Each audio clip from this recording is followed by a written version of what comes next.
Well, I find it very stimulating to keep studying and working. But I'm not just generally happy. If I'm generally anything, I guess I'm generally miserable. The beautiful Marilyn Monroe was a staple in the world of romanticism and sexuality in the 50s and 60s. The blonde bombshell revolutionized how people viewed the concept of love. Consequently, this subjected her to a life of constant harassment and stigmatization. The ideology of men at the time objectified, depersonalized, and trapped her in the stereotype of an innocent, sexy woman with no personality and only sexuality. Women began hating her and viewed her as competition for the male eye and validation. Marilyn was only one of many women that have been disembodied by the patriarchy. Her story, as melancholy as it is, was the pinnacle of the objectification and violence against women that was to come in the coming decades. Although this video will not explore Miss Monroe's story, her significance to the topic I will be discussing today is prevalent nonetheless. Young lady, you don't fool me one bit. I'm not trying to, but I bet I could, though. Through generations upon generations, the idea or construct of love has been continually adapting to society, whether it is through materialistic perceptions of love, such as viewing it through media consumption, or viewing it through basic sociocultural implications. We could collectively say that love, in general, is a basic human need. Sometimes it can even withhold the power to kill, as we've seen depicted in real life and in film media previously. I do want to preface this video by saying that anything I say is in no way meant to be harmful to anybody's image. This is just purely a matter of fact that I want to discuss and probably get some opinions on. This video does contain minimal themes of domestic violence and relationship abuse, so if that's not something you're comfortable with or listening to, you're very welcome to click off this video and I can see you at a later time. But without further ado, I think that we can get into today's topic. So recently, the pop star SZA released her highly anticipated album SOS. It came out in December 9th of 2022 with record-breaking achievements. The album debuted at number 1 on the Billboard Top 200 and soon became the longest-running number 1 female album of 2022. The album received widespread critical acclaim for its eclectic sound and outstanding vocal delivery. Alongside her album success was track number 2 titled Kill Bill, which served as a lyrical allusion to the 2003 blockbuster film Kill Bill, starring Uma Thurman. Throughout the song, SZA is seemingly in her own head, contemplating whether to commit her ex's homicide before ultimately killing him in the last verse. Can't relate, but you do you, SZA.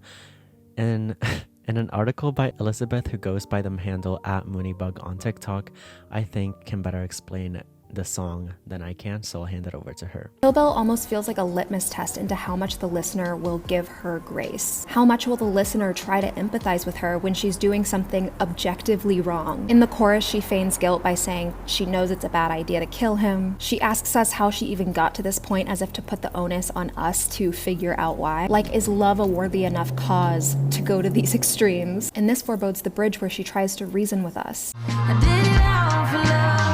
So when listening to these songs, think about the song SOS and what she tells us in it. She says, I'm the one and I want what's mine. And that's what she's saying in Kill Bill. And to further it, if I can't get what's mine, then no one else can have it either. And if she's not the one, then who is she? And that's what she explores throughout the album. She's conceited. She's a loser. She's someone who thinks should be noticed. She's a ghost in the machine. She cleverly investigated SZA's intention of putting this song at the beginning of the album so that it could set up the story for the upcoming 21 tracks. I love how she acknowledges the malicious lyricism as a cry for empathy from the listener. In the song, she questions her own moral ambiguity by saying, "How did I get here?" She's posing this rhetorical question as a means to gain sympathy from the audience and ultimately, or more so unfortunately, justify her actions. She then mentions that she did this for love and that she did it all sober, letting the listener know that she is in all her senses. Which brings me to beg the question of why society is so accepting of these lyrics than those from the perspective of a man. Amidst the recent rise in popularity of the song, it has been receiving some backlash for its depiction of violence, with the lyrics stating, "I might kill my ex, not the best idea, his new girlfriend's next, how'd I get here? At first listen, it might almost seem like she's referencing sarcasm or over-exaggeration, but when you really think about it, this concept is not really that far-fetched. It might only seem that way because it is coming from a woman. Surprise? This concept of playing serious problems off through melodic lyricism is often negatively received, as the concept is mostly only characterized by men. Take for example the 2010 song by Eminem, Love the Way You Lie, which is basically the same depiction of SZA's Kill Bill, but from a male perspective. In the song he says, if she ever tries to effing leave again, I'ma tie her to a bed and set this house on fire. Which is definitely, I would say, more explicit than SZA's Kill Bill lyric, but it does essentially convey the same message. This lyric specifically sparked controversy at the time, but it was subsequently brought back to mass attention in 2021 via the app TikTok. Many people defended him by saying that his lyrics resonate with his childhood trauma, which is why he tries to bring awareness to issues like domestic violence and relationship abuse. But others criticized his delivery and word choice since young audiences also listen to his music and might not understand the full meaning behind it. Personally, I'm not a music critic, so I will not be criticizing the song or analyzing it to the fullest, but I can say that in a general sense, the lyrics do arguably align with the themes of an abusive relationship and the thoughts that resonate in one's mind after a breakup. Similarly, in SZA's new viral song, she mentions this type of revenge lyricism and alludes to the act that Eminem was trying to procreate. Yet SZA herself did not get backlash in the way that Eminem did. Some questions that came to me while researching this issue were, is it because the context of which a man and woman are portrayed in society is fundamentally different? Or is it because we are all accustomed to men being the main portrayal of violence in postmodern media? These are the questions that I had to ask myself before eventually deciding on covering this topic. It eventually came to me that our society is psychologically wired to accuse a man first before they do a woman. To further acknowledge this point, a joint study conducted by Kristen L. Anderson of Western Washington University and Deborah Umberson of the University of Texas. They state, the performance of gender makes male power and privilege appear natural and normal rather than socially produced and structured. Butler argues that gender is part of a system of relations that sustains heterosexual male privilege through the denigration or erasure of alternative identities. West and Fenstermaker contend that cultural beliefs about underlying and essential differences between women and men and social structures that constitute and are constituted by these beliefs are reproduced by the accomplishment of gender. And of course, I'll link their studies down in the description if you wish to learn more on this topic. In pop culture, many artists have been deeply scrutinized for their malicious use of lyrics in recent years, most of which are men. Are you seeing a pattern here? I hope so. In a Daily Trojan article written by Sarah Cortina, she states that listeners may be jarred by the lyrical content of Kill Bill. Violence in music is far from novel. It is extremely prevalent and often sexist, particularly in lyrics recorded by male artists. Kanye West, one of the most problematic yet most streamed artists of all time, has continuously perpetuated violence and misogyny in his lyrics and music videos. From the music video for the song Easy that depicts West's murdering an effigy of Pete Davidson, his ex-wife's partner at the time, to the song literally titled I Thought About Killing You off of Ye, he lashes out with wishes of committing acts of violence towards women he wishes to possess, all the while, of course, claiming you'd only care enough to kill somebody you love. Various cultural analyses have found that depending on subgenre, anywhere from 22% to 37% of rap lyrics contain some sort of misogyny.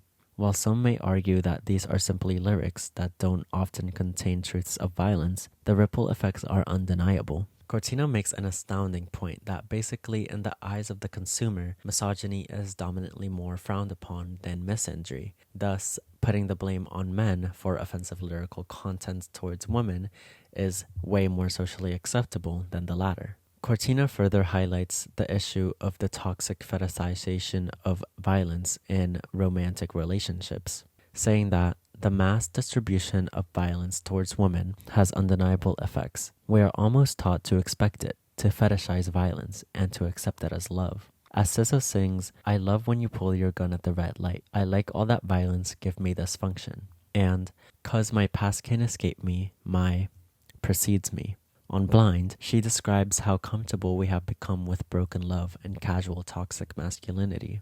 Yet through Kill Bill, she acknowledges her power and the tropes that often dominate controlling, abusive relationships, referencing crimes of passion and killing her ex's new partner, all the while circling back to West's argument that "I did it all for love, because I'd rather be in hell than alone." SZA ultimately flipped the script on society's depiction of violence and shed light on it through her perspective, the opposite of what we are accustomed to. Nonetheless, I think that SZA does deserve jail time for this song. That's just me. Love her to death, but girl, what's going on in the head of yours? Anyways, in the music video, she switches the narrative once again. In the first scene, we are presumably introduced to her boyfriend who attempts to kill her with a shootout at their trailer home. Now, I don't really know if the trailer is an allusion to something in the original movie, but if it is, please let me know. In the song, she never mentions anything about her ex trying to kill her. If anything, it's the complete opposite. This made me contemplate if her intention with this scene was to depict how a breakup feels, to her at least. To me, this scene feels like a portrayal of her emotional distress after the breakup. SZA basically interconnects the feeling of being broken up with to attempted murder. Can never relate. But nonetheless, this leads her to execute a counterattack on her ex throughout the rest of the video. I'm pretty sure we've all learned in school that violence is never the answer. But why is it the answer here? Why are we fighting violence with violence? And why is it not as controversial as it has been with men?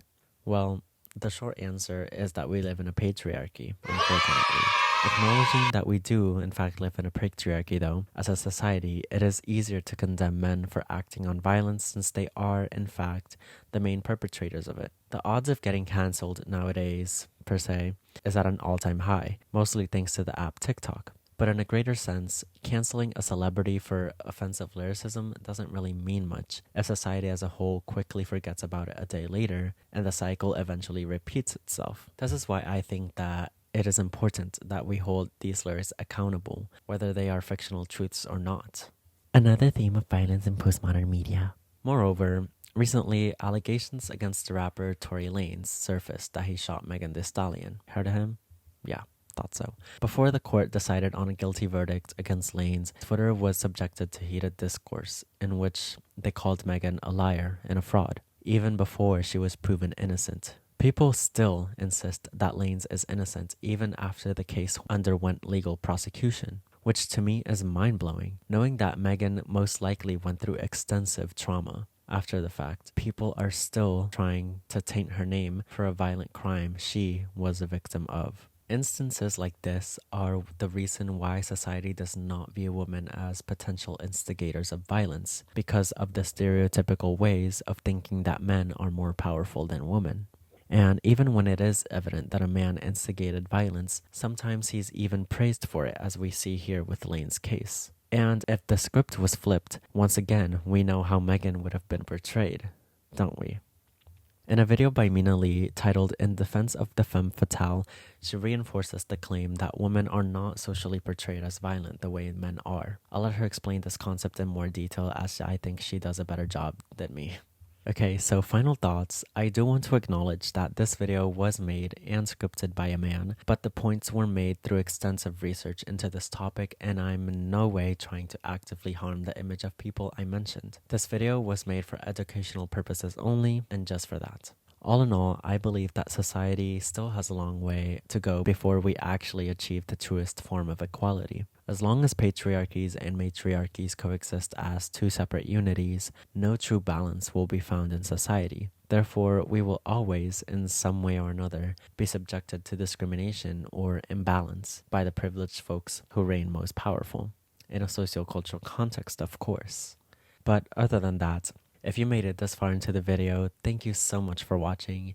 And if you enjoyed, please consider liking and subscribing so I can keep making videos like this. Let me know your thoughts on this topic in the comment section down below, and tell me if you disagree or agree with me. Who knows? But anyways, that's all, and I'll see you all in my next video. Thank you so much. Bye!